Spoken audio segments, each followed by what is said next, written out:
અને જવાબી કાર્યવાહી પણ થશે।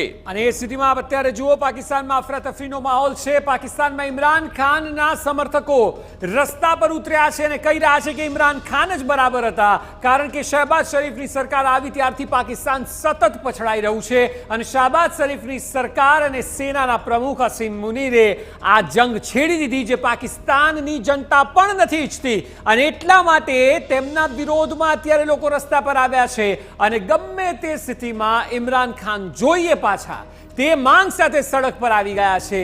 ઇમરાન ખાનની જેલ મુક્તિની માંગ પણ ખૂબ ઉગ્ર બની છે। સૌ કોઈનું માનવું છે, જો કે નવાઝ શરીફ શહબાઝ શરીફને કહ્યું હતું કે ભારત સાથે યુદ્ધ ન કરતા, તેઓ પૂર્વ વડાપ્રધાન રહ્યા છે, તેમના નરેન્દ્ર મોદી સાથે સારા સંબંધ પણ હતા અને તેઓએ ચેતવ્યા હતા કે ભારતને અજમાવતા નહીં। એ છતાં શહબાઝ શરીફે આ પગલું ભર્યું છે। શહબાઝ શરીફને કયું રાજકારણ દેશનું રમવું હતું તે જ જાણે, પરંતુ તેઓએ હસીમ મુનીરે ભેગા થઈને પાકિસ્તાનની સ્થિતિ અત્યારે એ કરી છે કે પાકિસ્તાનની આવામ રસ્તા પર છે અને આ સરકારનો વિરોધ કરી રહી છે કે તમારા કારણે અમારા ભવિષ્ય પર પ્રશ્ન ઊભો થઈ રહ્યો છે।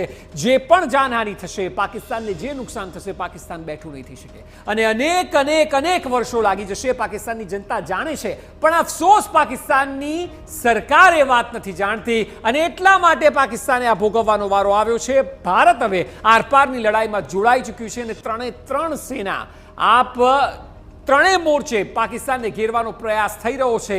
એ ચાહે એરફોર્સ હોય, નેવી હોય કે આર્મી હોય, હવે આર્મીએ પણ શરૂઆત કરી લીધી છે।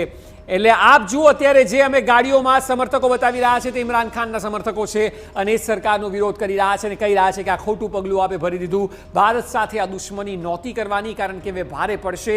એ જ આ તમામ લોકો વિડીયોમાં પણ કહી રહ્યા છે।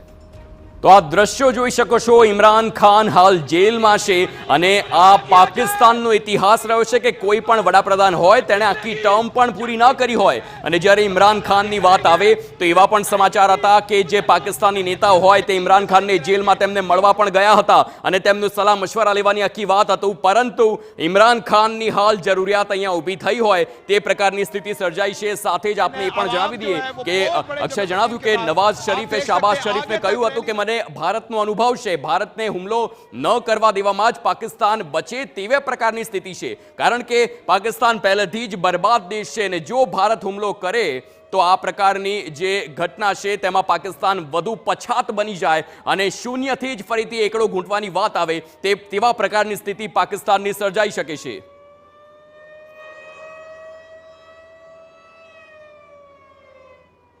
તો આ દ્રશ્યો જોઈ શકો છો, પાકિસ્તાનથી આ દ્રશ્યો છે જ્યાં ઇમરાન ખાનના તમામ સમર્થકો છે તે રોડ રસ્તા પર ઉતરી આવ્યા છે। મિહિર સોની લાઈવ જોડાઈ ગયા છે, તેમની સાથે જ વાત કરીશું। મિહિર, એક બાજુ પાકિસ્તાન જે ભારત પર હુમલા કરી રહ્યું છે, બીજી તરફ બલુચિસ્તાન તરફથી પણ એક હુમલો થઈ રહ્યો છે અને હવે જ્યારે રાજકીયની વાત કરીએ તો રાજકીય સ્થિતિ પણ ડામાડોળ જોવા મળી રહી છે, કારણ કે આ દ્રશ્યો જોઈ શકાય છે કે ઇમરાન ખાનના જે સમર્થકો છે હવે તે રોડ રસ્તા પર ઉતર્યા છે અને જે શહબાઝ શરીફ છે તેનો ખુલ્લેઆમ વિરોધ થયો હોય તેવા પ્રકારની સ્થિતિ પાકિસ્તાનમાં જોવા મળી રહી છે।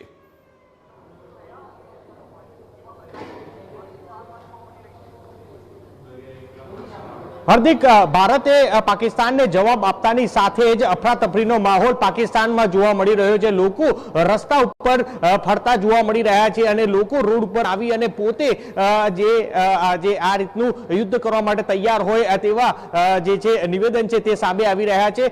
દ્રશ્યો જોઈ શકાય છે કે જે તમામ લોકો છે કે જે આ રીતના રેલી સ્વરૂપમાં બહાર નીકળી અને ઇમરાન ના જે પૂર્વ પીએમ હતા પાકિસ્તાનના, તેના સમર્થનમાં બહાર છે લોકો આવી રહ્યા છે કે તેને લાવવાની જરૂર છે, તે રીતના સમર્થન છે લોકો કરી રહ્યા છે। એટલે સ્થિતિ છે પાકિસ્તાનની જોઈ શકાય છે કે જે ભારતના આ જે જવાબ આપતાની સાથે જ ડરી ગયું છે આ પાકિસ્તાન, કે જ્યાં આગળ લોકો તો અફરાતફરીનો માહોલ સર્જાયો છે। જો આ જ રીતનો આ રીતની અવરચંડાઈ કરશે તો ભારત દ્વારા સતત આ રીતની જવાબ છે તે આપવામાં આવશે। એટલે અત્યારે જોઈ શકાય છે કે સીધી જ રીતના કે જ્યાં આગળ લોકો જે છે કે રસ્તા ઉપર આવી ગયા છે અને પોતે યુદ્ધ લડવા જવાની નિવેદન છે તે આપી રહ્યા છે. એટલે ત્યાંની સરકાર કશું ન કરતા હોવાનો આક્ષેપ છે કે જે ત્યાંના લોકો છે આપી રહ્યા છે, અને તે સતત સોશિયલ મીડિયાથી લઈ અને પાકિસ્તાનની ન્યૂઝ ચેનલો છે તે ચલાવી રહી છે. એટલે સ્થિતિ જોઈ શકાય છે કે એક બાજુ ભારત સતત તેના ઉપર હુમલો કરી અને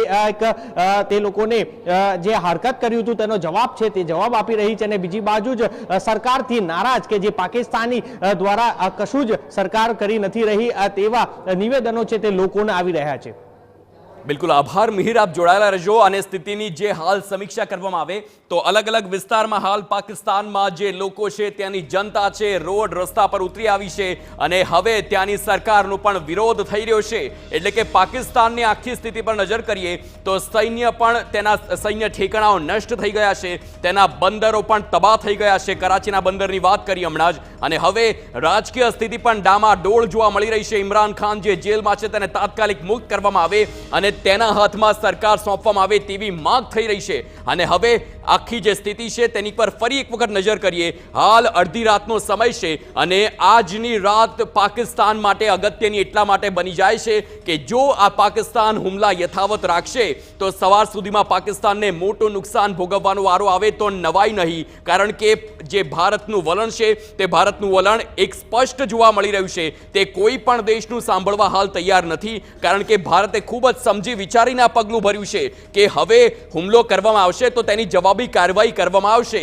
એક પ્રકારે વાત એવી પણ હતી કે શહબાઝ શરીફે પહેલા પણ કહ્યું હતું કે જો ભારત હવે આ ઓપરેશન સિંદૂર બાદ જો બીજી વખત હુમલો નહીં કરે તો અમે પણ કોઈ હુમલા નહીં કરીએ. પરંતુ ગઈકાલ રાતથી જ હુમલાની શરૂઆત કરી દીધી. પૂંછ અખનૂર સહિતના તમામ વિસ્તાર જ્યાં મિસાઇલો છોડવામાં આવી અને આજના આખા દિવસમાં ભારતના પશ્ચિમ ઉત્તરથી લઈને આખો જે નીચેનો પટ્ટો છે ભુજ સુધીના પટ્ટામાં અનેક મિસાઇલ છોડવામાં આવી. પરંતુ સદનસીબે ભારતની S-400 મિસાઇલ સિસ્ટમ તેના કારણે એક પણ મિસાઇલથી નુકસાન નથી થયું. અને હવે જ્યારે અડધી રાતનો સમય આવ્યો છે ત્યારે હવે ક્રોસ બોર્ડર ફાયરિંગની શરૂઆત થઈ ગઈ અને હવે ભારતીય સેનાએ પણ તેમાં ઝંપલાવ્યું છે અને તમામ એ જે LOC સહિતનો જે બોર્ડર વિસ્તાર હોય ત્યાંથી ટેન્ક રેજિમેન્ટ સાથે હુમલો કરવામાં આવી રહ્યો છે. અક્ષય જી બિલકુલ, એટલે પાકિસ્તાન પોતાની હરકતોથી બાજ આવે તેવું લાગતું નથી અને એ સ્થિતિમાં હવે પાકિસ્તાનના લોકો પણ સમજી ગયા છે કે આ ખૂબ મોટી ભૂલ છે અને એટલા માટે જ ઇમરાનના સમર્થકો રસ્તા પર આવ્યા અને શહબાઝ શરીફનો વિરોધ કરતા જોવા મળી રહ્યા છે. સતત અમે આપને છેલ્લા 4 કલાકથી એક વિગતો અપડેટ આપી રહ્યા છીએ. વિશ્વના અનેક મોટા દેશ એવા છે કે જે ભારતના સંપર્કમાં છે, જેમાં અમેરિકા, રશિયા, યુરોપિયન દેશો આ તમામનો સમાવેશ થાય છે. પાકિસ્તાન વિરુદ્ધની જે કાર્યવાહી છે તેમાં ભારતે ખૂબ જ આખી એ બાબતને સફળતાથી હેન્ડલ કરી. એટલા માટે કારણ કે એક વિગતોને વિશ્વ સમક્ષ મૂકવામાં આવી. એવું નથી કે ભારત આક્રોશમાં કે આક્રમક થઈને હુમલો કરી રહ્યું છે, પરંતુ પાકિસ્તાનની હરકતો એવી રહી અને એને કારણે ભારત ઉશ્કેરાયું. ભારતને ઉશ્કેરવાનો પ્રયત્ન પણ કરવામાં આવ્યો અને ત્યારબાદ આ સ્થિતિ અહીં સુધી સર્જાઈ કે હવે આખી એ બાબતને લઈને વોર છેડાઈ ગઈ છે. ચાંદીપુરમાં મિસાઇલ પરીક્ષણ કેન્દ્ર આવતીકાલે DRDOની હાઈ લેવલ બેઠક અહીં મળવાની છે. એટલે